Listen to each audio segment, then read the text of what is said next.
Welcome to our channel. आज मी आषाढ special कापण्या केलेल्या आहेत। हा व्हिडिओ मी बराच आधी शूट केला होता, पण पोस्ट करायचा राहून गेला होता। म्हणलं चला आषाढ संपायच्या आधी पोस्ट करून घेऊया। तरी ते मी 4 वाट्या गव्हाचं पीठ घेतलंय, त्यामध्ये अर्धी वाटी रवा टाकून घेतला आहे। त्यामध्ये 2 पळ्या मी गरम तेल मोहन म्हणून टाकून घेतलेलं आहे। तर तेल इथे मी तळण्यासाठी तापत ठेवलेलं होतं, त्यातलंच तेल मी यामध्ये टाकून घेतलेलं आहे। व्हिडिओ अगदी साधा सोपा आहे, रेसिपी पण साधी सोपीच आहे, तर तुम्ही देखील नक्की ट्राय करून बघा। आणि माझ्या पद्धतीने जर तुम्हाला ह्या कापण्या करायच्या असतील तर व्हिडिओ शेवटपर्यंत बघा आणि आवडल्यास लाईक शेअर सबस्क्राइब करा। तर इथे बघा मी 1 वाटी गुळ आणि अर्धी वाटी पाणी असं गुळाचं पाणी तयार करून ठेवलं होतं, ते मी गाळून देखील घेतलेलं आहे। तर अशा पद्धतीने मी थोडं थोडं पाणी इथे घालून घेणार आहे। आपल्याला ह्या कापण्याचं पीठ जे आहे ते घट्ट मळायचं आहे, खूप पातळ असं मळायचं नाहीये। जर पातळ मळल्या तर त्या तेलकट होतील आणि छान अशा खुसखुशीत होणार नाही, त्यामुळे आपल्याला हे पीठ घट्ट मळून घ्यायचं आहे। थोडं थोडं गुळाचं पाणी टाकून घ्यायचं आहे।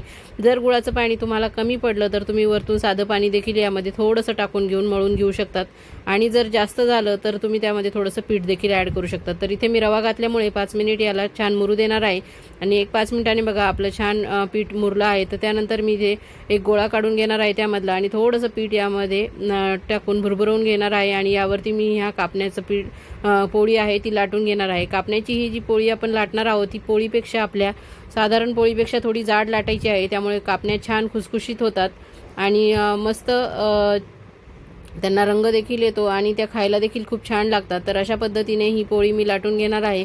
खूप जास्त पातळ नाही आणि खूप जास्त जाड नाही, अशा स्वरूपात आपल्याला ही लाटून घ्यायची आहे। तर इथे मी माझी पोळी लाटून घेतली आहे आणि तुम्हाला दाखवते मी किती जाड लाटलेली आहे। तिथे बघा इतकी जाड मी इथे लाटून घेतलेली आहे, आणि अशा पद्धतीने बघा याच्या छान सुरीच्या साहाय्याने कापण्या करून घेणार आहे। तर इथे व्यवस्थित पद्धतीने आपल्याला कापण्याच्या आकारामध्ये हे कापून घ्यायचं आहे। तर तुम्ही पण अशा प्रकारच्या कापण्या केल्या असतील तर मला नक्की कमेंट करून सांगा, आणि ज्यांनी केल्या नसतील त्यांनी नक्कीच माझ्या पद्धतीने करून बघा, खूप छान होतात, खुसखुशीत अशा कापण्या आपल्याला तयार मिळतात। तर ज्यांनी केल्या आहेत या कापण्या त्यांनी माझ्या व्हिडिओला लाईक करा, आणि ज्यांनी केल्या नसतील त्यांनी नक्की करून बघा। तर अशा पद्धतीने या कापण्या कट करून घेतल्या आहे, बघा इतकी जाडी मी ठेवलेली आहे। तर सर्व कापण्या मी एका प्लेटमध्ये करून तयार करून घेतलेल्या आहेत, आणि इथे कापून प्लेटमध्ये ठेवलेल्या आहेत। तर तेल मी आधीच तापत ठेवलं होतं, तर त्यामुळे मी सोडताना आधी या हाय फ्लेमवर सोडून घेणार आहे, म्हणजे तेलामध्ये छान सेट होतील, आणि नंतर मग आपण या व्यवस्थित सेट झाल्या की मीडियम टू लो फ्लेमवर आपण ह्या तळून घेणार आहोत। तर अशा पद्धतीने ह्या कापण्या खूप छान सुंदर खुसखुशीत लागतात, आणि कापण्या तळल्या नाही, कापण्या तयार केल्या नाही तर आषाढ सुरू झाला आहे हे वाटतच नाही। त्यामुळे मी निदान आषाढ महिन्यामध्ये 2दा-3दा तरी ह्या कापण्या तळून तयार करून ठेवत असते। मुलं येता जाता खातात, त्यांना खूप आवडतात ह्या कापण्या। तर तुमच्या घरी देखील मुलांना अशा कापण्या आवडतात का? आणि मी इथे खसखस लावली नव्हती, तर तुम्हाला जर आवडत असेल तर तुम्ही इथे खसखस लावून घ्या।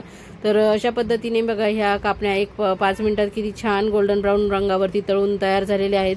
तर अशा पद्धतीने तळा, खूप जास्त काळपटही तळू नका, त्या जास्त कडक झाल्या तर तुम्हाला चावणार नाहीत। त्यामुळे छान अशा गोल्डन ब्राऊन रंगावरती ह्या तळून घ्यायच्या आहेत आपल्याला। तर दुसरी बॅच देखील मी इथे टाकून घेतलेली आहे, ती देखील अशाच पद्धतीने अलटपलट करून मी 5 मिनिटं छान गोल्डन ब्राऊन रंगावरती तळून घेणार आहे।